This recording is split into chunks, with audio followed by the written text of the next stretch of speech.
hope it started. Yes, we did. Okay. Hello, everybody. Hello, everybody else.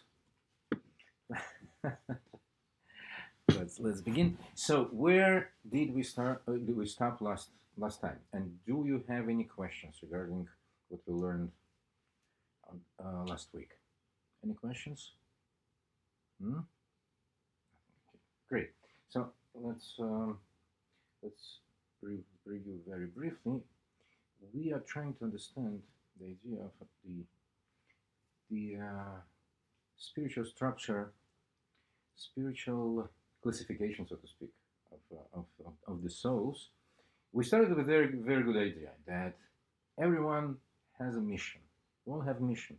Before the soul comes to this world, it gives the oath.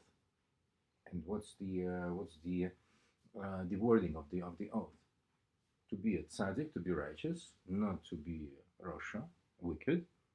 But if everybody tells you you're a tzaddik, in your eyes you should be like a wicked one. So you don't grow any ego above that. That's true.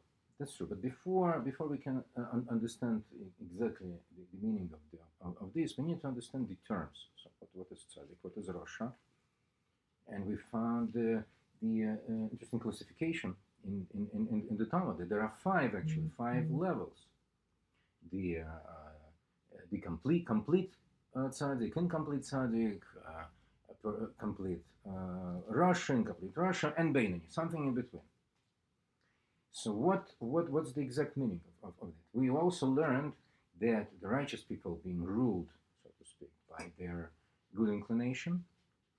The wicked ones ruled mostly by their evil inclination, and Beinoni is like being teared apart between these two parts of himself. But what does it really mean? And to make everything even more complicated, we learned about one of the greatest sages of the Talmud, Rabbi, who called himself Beinoni. And we know that he was of very righteous behavior. He never stopped learning Torah. He just didn't have time to sin. How could he call himself a Beinoni? And we elaborated on this, and we came to the conclusion that Beinoni is actually very high spiritual level. Beinoni doesn't sin. Otherwise, Rabbi wouldn't be mistaken to calling himself a Beinoni. V'im kein al korach Beinoni ein bo afilu oven bitul Torah. So we must conclude that the Beinoni is not guilty even of the sin of neglecting to study the Torah.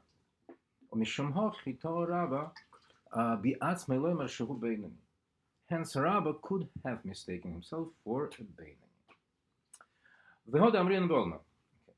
Let's continue. And as for the general saying that one whose deeds and misdeeds are equally balanced is called Beinoni, what does it mean, Amrin and Be'olma? What does it mean, generally saying? Amrin and Be'olma literally means that what people of the world, and the world says. We're not talking about what the people on the street say. We don't care about their terminology.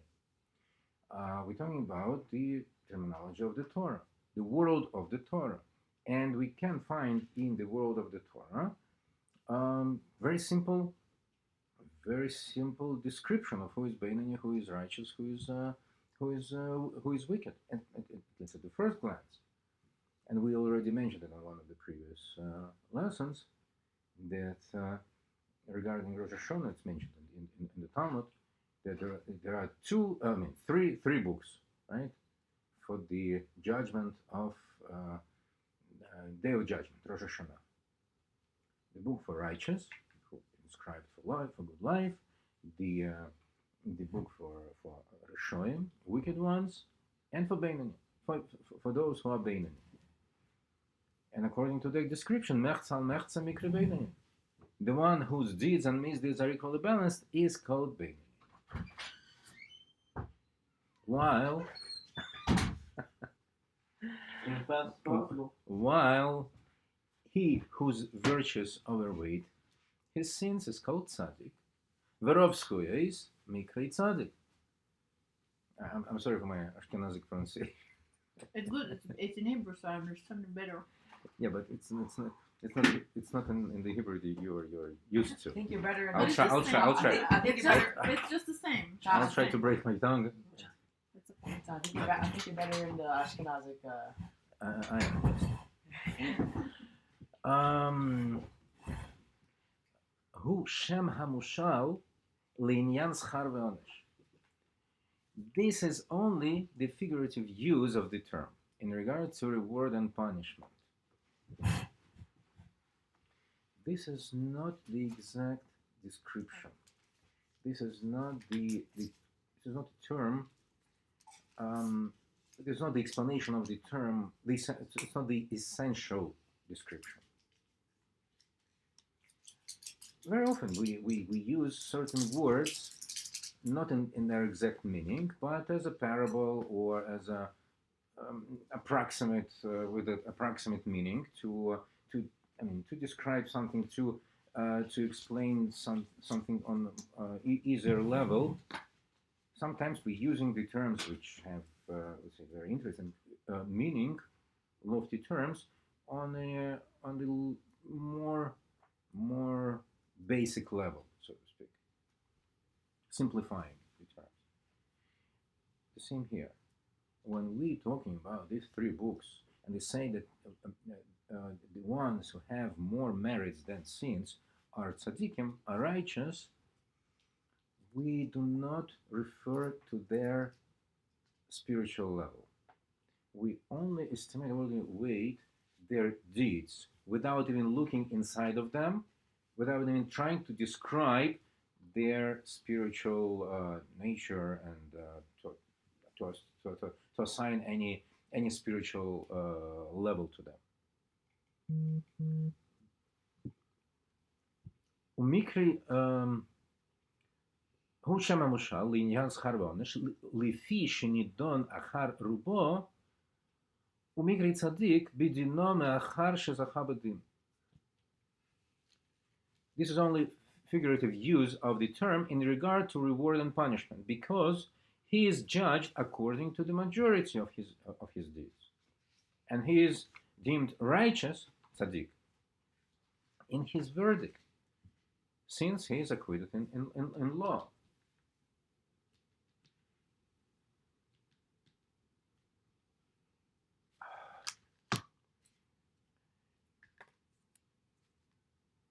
In that court case to which we refer of Rosh Hashanah, they do not pay so much attention to the spiritual level of the person. They do actually. When they look for some ways to justify, the heavenly court might say yes, he made a mistake, but look, he's so imperfect, and who made him so imperfect? It's not his fault. He's struggling. He's trying to overcome his evil inclination and so on. In that terms, they look into his spiritual level. But when they made the verdict, at least the initial verdict, they look at the deeds of the person. What overrates his or her merits, or God forbid sins. And if more merits, he is called tzaddik, righteous, because he is acquitted in law. But it doesn't describe his spiritual essence, his spiritual level. So Benoni, it's equal. So Benoni in this example. In this situation, the term Benoni is being used to refer to one whose verdict is put on hold because you have equal amount of merits and sins. But this is not the true meaning of the term Benoni, because otherwise Rabbi wouldn't be mistaken about himself. So basically, righteous is someone who don't have any like sins, Not only that, and Beinoni is someone who has even more. the Beinoni, like we figured out before previously, is the one who doesn't sin. If person sins, he's a sinner, not a Beinoni. The person who's sewing pants and suits is a tailor because that's what he's tailoring. The person who sins is a sinner, not a Beinoni. So if you would even do one Avera, you're considered a Russian? At that point. But as we mentioned before, when the person does tshuva, repent, he might change. Well, But we will deal with that later. What if by Right now, let us just state to figure out that the commonly known meaning of these terms, tzaddik, one who has more merits, rasha, wicked, who has more sins, and Beinoni something in between, 50-50, it's not the exact meaning of these terms. It's shema mushal, figurative term. It's being used to describe this situation. Understand? Yeah. But in truth of the matter, Beinoni is, like we figured out before, is one who doesn't have sins. Let's continue. He don't have any sins also? If the person on the level of Beinoni, then he's not the one who sins. Let me make this put it this way. But again, we'll figure it out exactly later in the later chapters.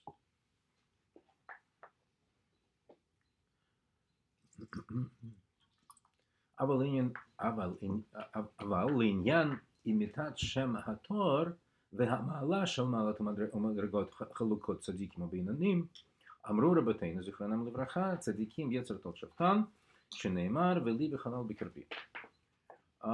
But concerning the true definition and quality of the distinct levels and ranks, righteous and intermediate, Beinoni, our sages have remarked that the righteous, the tzaddikim, are motivated, ruled solely by their good nature, good inclination, as it's written, and my heart is void within me. That's the word. This is the words of King David. There is the simple meaning of these words in Tehillim. It's a description of his emotional state, but it has deeper meaning. It's a description of his spiritual level, his spiritual achievement, his spiritual victory. The emptiness of the heart refers to the elimination of evil completely, complete eradication of evil from his nature. He wasn't born perfect, but he transformed himself. That's the meaning of these words. V'libi chalal b'kirbi. She'ein lo yetzer hara ki horge betanit. And my heart is void within me, that is void of an evil nature, because he, David HaMelech, King David, had slain it through fasting.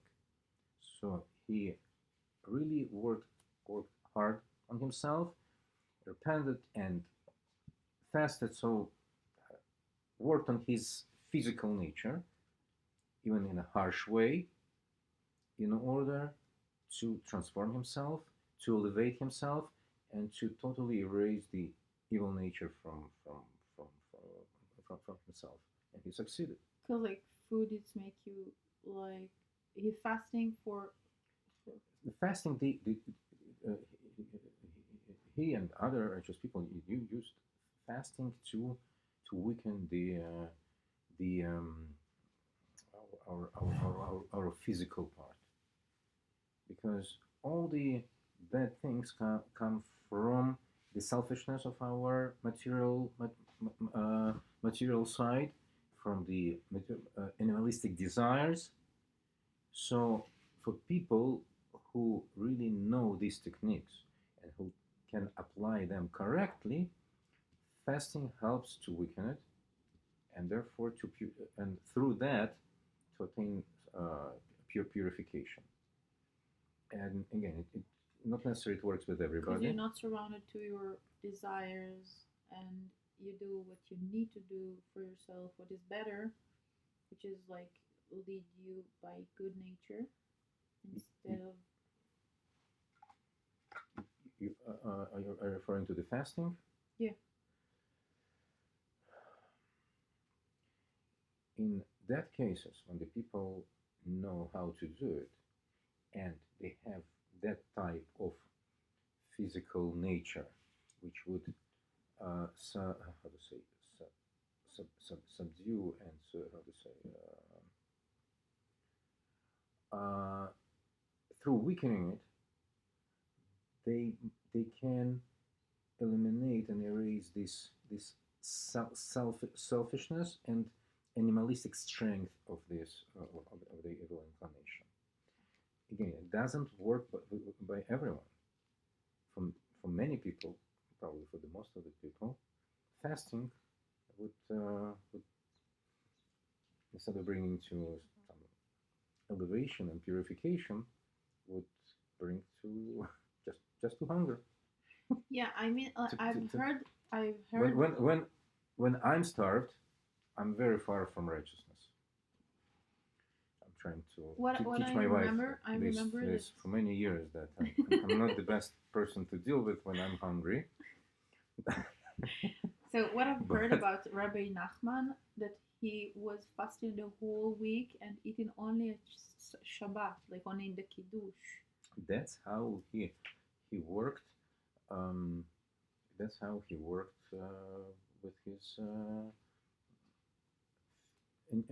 his body, his physical part. But again, it doesn't work with everybody. For some people, fasting might bring the feeling of accomplishment and pride, which is no accomplishment. Which means that you, instead of weakening your selfishness, you're feeding it, but in more subtle way. So we should be very, very careful with this. And according to Baal Shem Tov, in our generations, fasting is not the way to serve Hashem. Unless it's prescribed by the Torah, fasting on certain dates, but to use fasting as a way of spiritual practice, to work on yourself, no, it should be avoided, unless it's a person who on a really high level, who knows how to do it and who knows that it might help him. For rest of the people, he suggested that tzedakah, that's the way to elevate yourself instead of fasting. Donate the cost of the meal to the poor. That will weaken our animalistic part. Seeing how his money is going away, that will cause much bigger pain to the animal part of the person. The conception that the money is ours, it's like from the fundamental, is wrong, because it's the bless that God gave us. So I don't think that when I get my money, it's not really my money. It's by my position, but I need to do it at like the good things that God give me the option to do, because right. He sent me this blessed good. But first of all, it's understanding this is already some achievement, and even with that understanding, for many people, it's not so easy to give away this money. There's a theory and there's a practice. 'Cause a lot of people get really attached to their money. Like, A lot of people, yeah. I would say most of the people, right? Okay. שאין לו יצר הרע שהרגו בתענית, אבל כל מי שלא הגיע למדרגה זו, אף שזכויותיו מרובים על עוונותיו, אינו במעלת המדרגת צדיק כלל. But whoever has not attained this degree, even though his virtues exceed his sins, even if he has more merits than mistakes, cannot at all be reckoned to have ascended to the rank of the tzaddik. Okay? So what can we learn from this? First of all, we see that Beinoni is a very high spiritual level. If sinner is down who sins, then Beinoni, the one who doesn't sin, is it possible?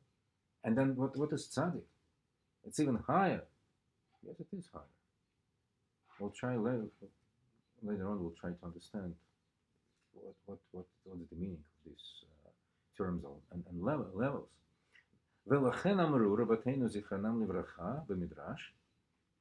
This is why sages have declared in the Midrash, הקדוש ברוך הוא בצדיקים שהם מועצים, עמד ושתלן בכל דור ודור וכו'. The Holy One blesses He, so that the righteous were very few. So He planted them in every generation. There is very, very limited number of tzaddikim. I wonder why.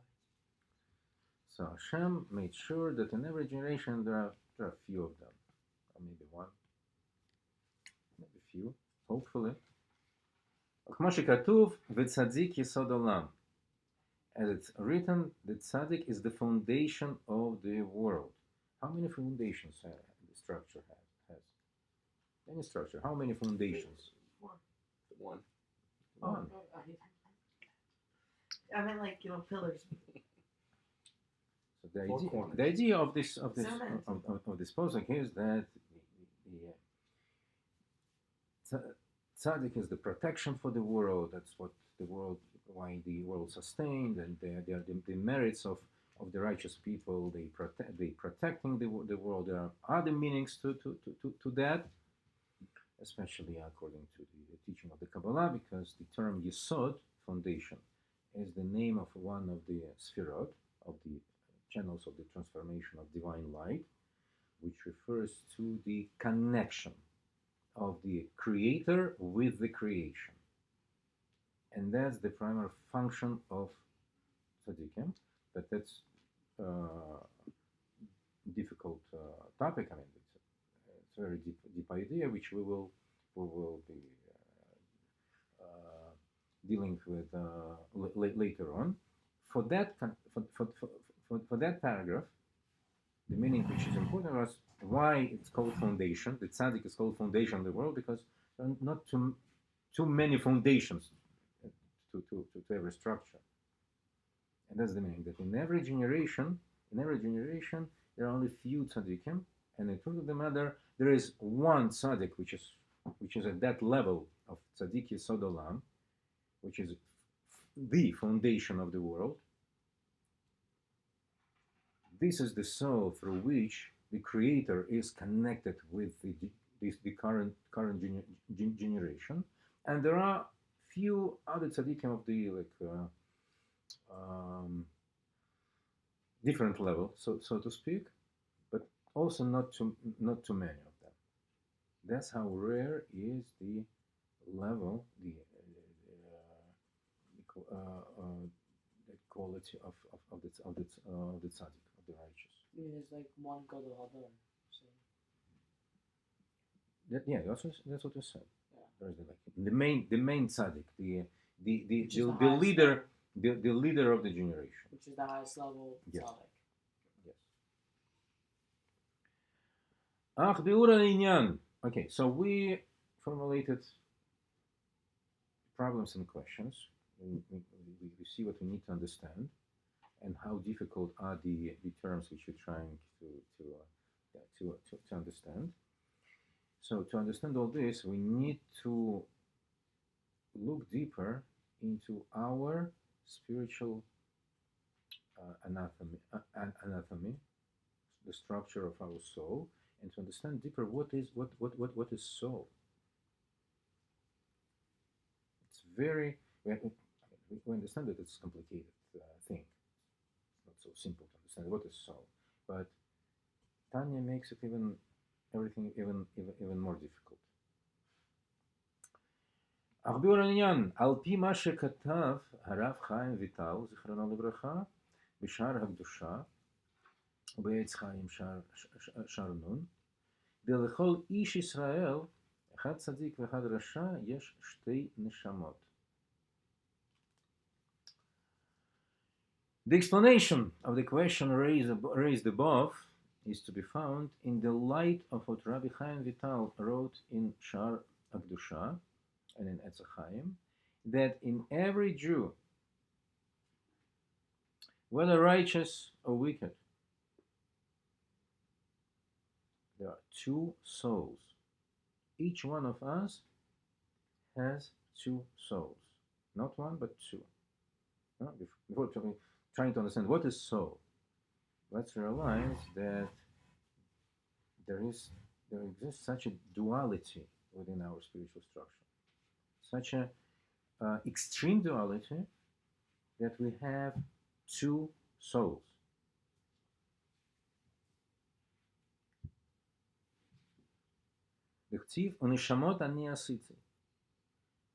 Like the script says,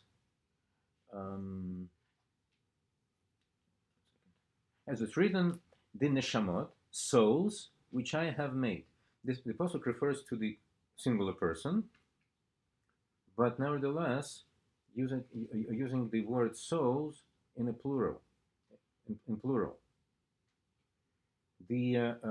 When Torah uses word in plural form without and doesn't specify the exact amount or number, then it's the minimal of plural, which is two. Right? The minimal of plural is two. Not 1.5. Okay. Right? 1 is singular, 2 is plural, 3 is plural, 4 is plural, and so on. It's plural. But what is minimal of plural? 2. But how it exists inside one soul? Like, I understand that there is two, but we are One body. have one vessel like that we use. So it's like how we contain two souls. How it will be explained? These two souls are not equal. It's different levels of spirituality. One is called the godly soul, nefesh elokit.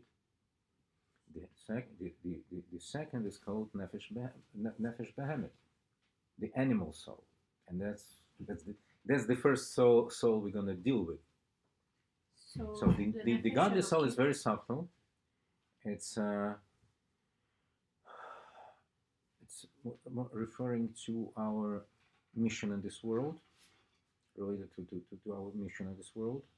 It's rooted in the essence of godliness, which we will be discussing it later on.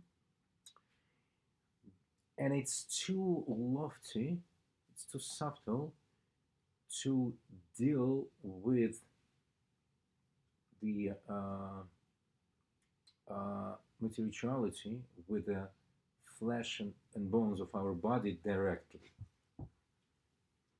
So there is another type of vitality, spiritual vitality, which animates our body, which connected directly and embodied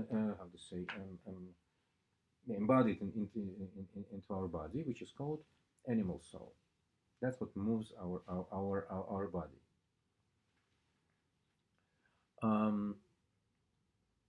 Let's continue. שם שתי נפשות. נפש אחת מצד הקליפה וסטרה אחת. One soul, and we start with the animal soul, which originates in the klipa and sitra achra. These are two Kabbalistic terms which refer to the how to say. No, we'll give the explanation to these terms later on. I will mention briefly that Hashem created this world in such a way that, starting from a certain point, there is a duality. There is a way of direct, how to say, transformation, sending forth of the divine energy, straight way, which is called the side of holiness, Gdusha, and kind of indirect way, which is called Sitra Achra, the other side. The levels of this other side, Sitra Achra, are called klipot, shells.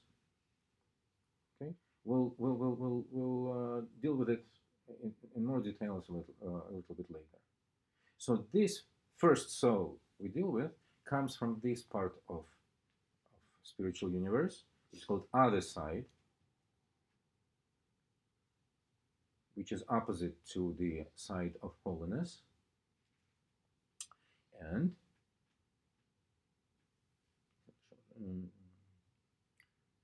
והיא מתלבשת בדם האדם להחיות הגוף. Bedam, like blood? Yes.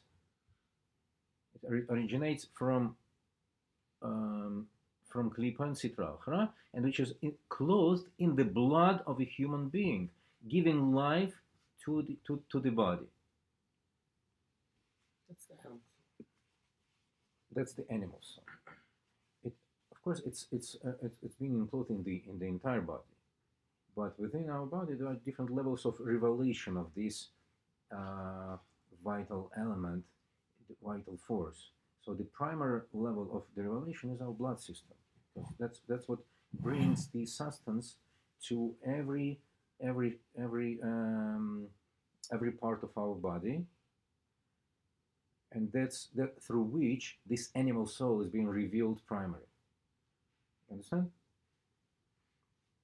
So this is the part of our body where we find the immediate revelation and how to say, I lost the word which I wanted to use. Yeah, that's the primary level of enclosement of this vital force, which is called animal soul. The Sitra Achra. No, Sitra Achra, that's the spiritual level Of the animal soul. from which it originates, but it's being enclosed in our body, starting from the blood system. So basically, the divided soul, it's the good nature, and the animal soul is Not that simple. the bad Not nature. that simple. Not I'm that trying simple. to do it like simplify in my brain so I can concept it. The good inclination we associate with our godly soul. The bad inclination we associate with our animal soul. But it's not that simple. We'll deal with it in more details. Give me just a second.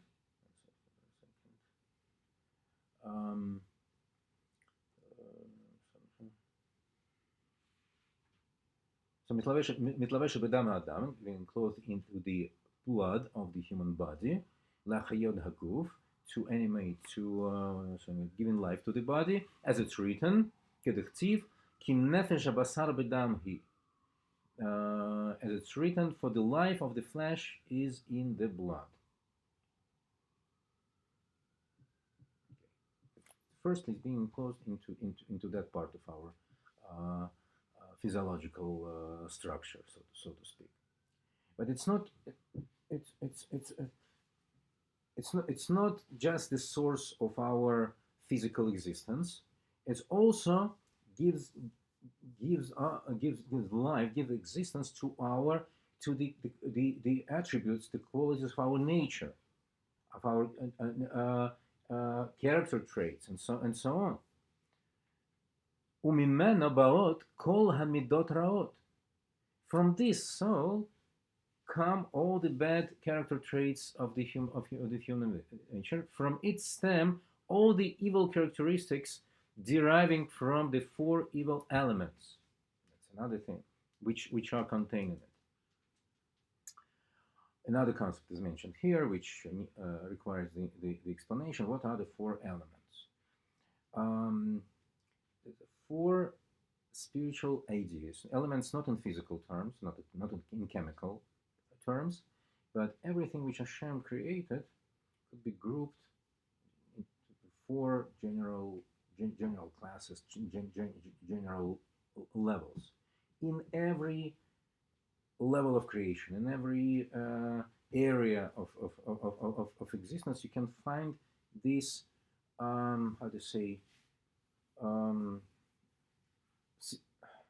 division into four general groups. Like in the spiritual realms, there are four worlds. And again, we'll touch this topic later on. We just mentioned klipot. Klipos are the levels of this realm of Sitra Achra, other side, which is opposite to Kedusha. So the worlds of that side are called klipot, and we'll talk about it later. Why specifically this term? It's all rooted in the fact that the code of creation is the supreme divine name, which consists of four letters. But that's another idea which we'll explain more in details later on. So everything created here corresponds to four groups, four ideas which are called elements in the terms of metaphysics. Four elements: earth, water, air, and fire. Again, not in physical term. The physical words which are used as a names of this element, they are the ultimate, expressions of that spiritual ideas of these elements. But it's not the exact description of what the element is. You understand? Like we call the lowest element earth, because the attributes of it represents the idea of heaviness. Laziness. Not laziness. Laziness, it's already a character trait which corresponds to it. So It stems from it. But the idea is heaviness. Apathetic. No. So laziness. Say, reluctance to be moved. How to say? Indifferent. No. In the physical term for being Heavy? heavy or unmovable. I'm sorry for my English. It's okay. But you My English understand the idea. much more broken than and yours. so on. So A couch potato. among others, our character traits, the characteristics of our personality also could be grouped according to these four ideas, four elements.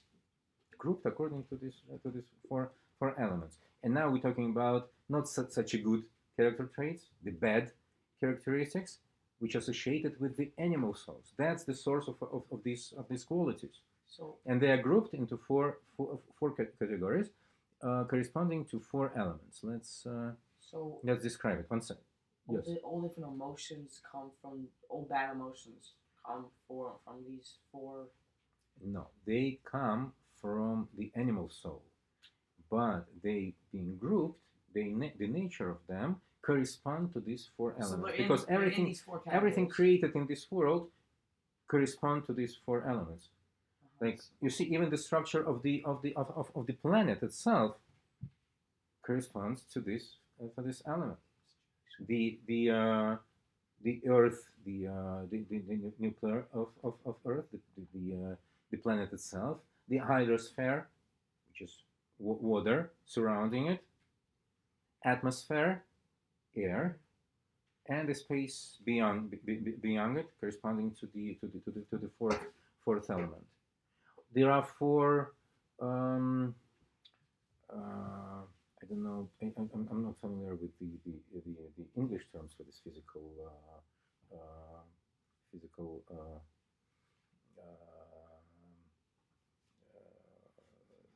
ideas. There are four how to say states of a matter. Like Stages. I don't know what the proper term. I'm sorry. Firm, liquid, gas, and plasma. Yeah, What they phases call- is fine. What's the general term for this? And so on. So you see, even here, Yeah, it, right. it corresponds to four elements. And our natural character traits also could be grouped, and those who stem from determined and being created by our animal soul also correspond to these four elements. Let's bring the examples.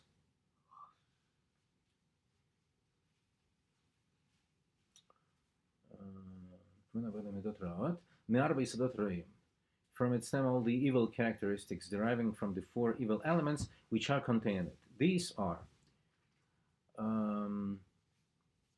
דהיינו, כעס וגאווה מיסוד האש, שניג בלמעלה. These are anger and pride, which emanate from the element of fire. How does it correspond with fire? Anger and pride, because it's hot. It's very fiery and passionate when you get angry. This is very Pride. That's true, but on the superficial level. On the essential level, why the fire is the how to say the source for these characteristics. Because the nature of fire is to go up. And you look at the flame. I mean, we know the physical phenomena behind it, because it's hot gas, but it's just the tool through which this spiritual idea is being how to say expressed. The idea of element of fire, the main idea is how to say striving up. Yes, upwards. That's right. Pride stems from the self estimation, being higher than other people. Anger comes from the same source. How dare this person to do to me such a thing? Who is he to me?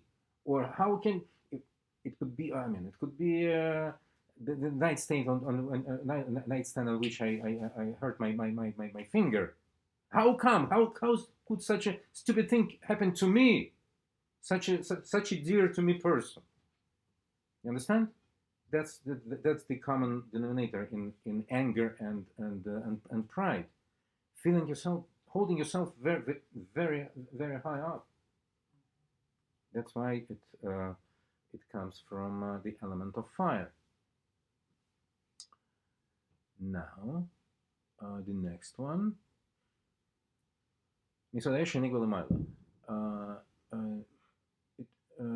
Which emanate from the element of fire, the nature of which is to rise upward. I think our recording stopped.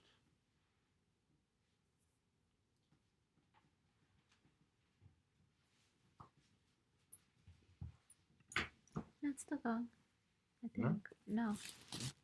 Yes, it's still going.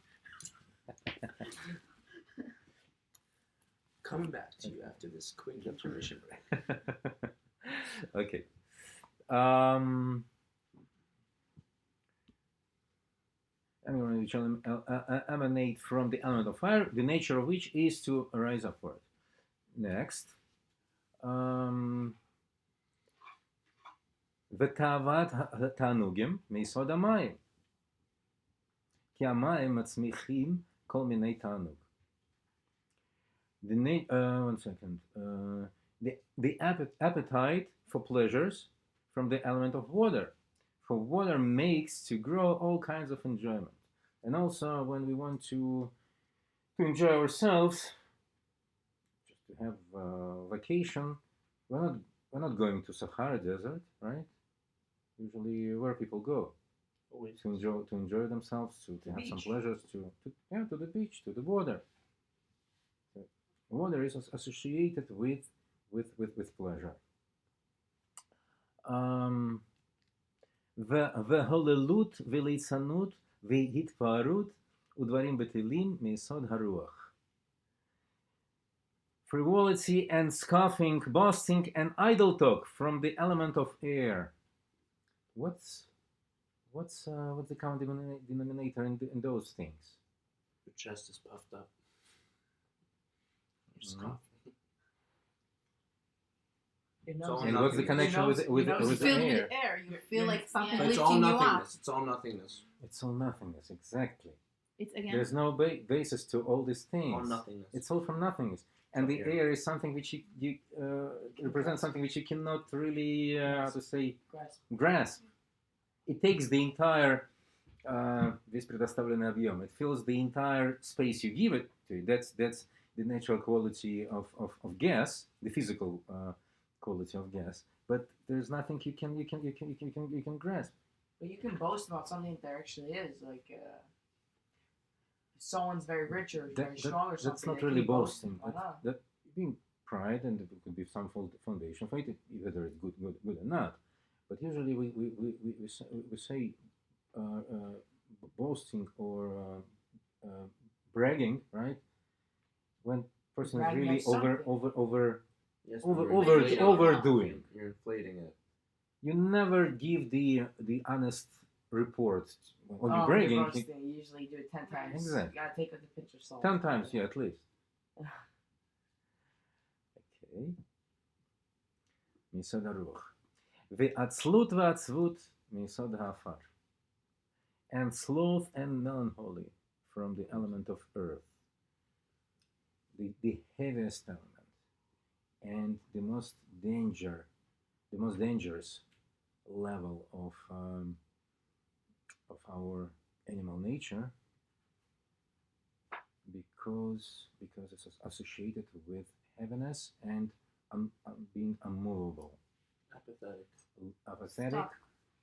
the level when there's no movement.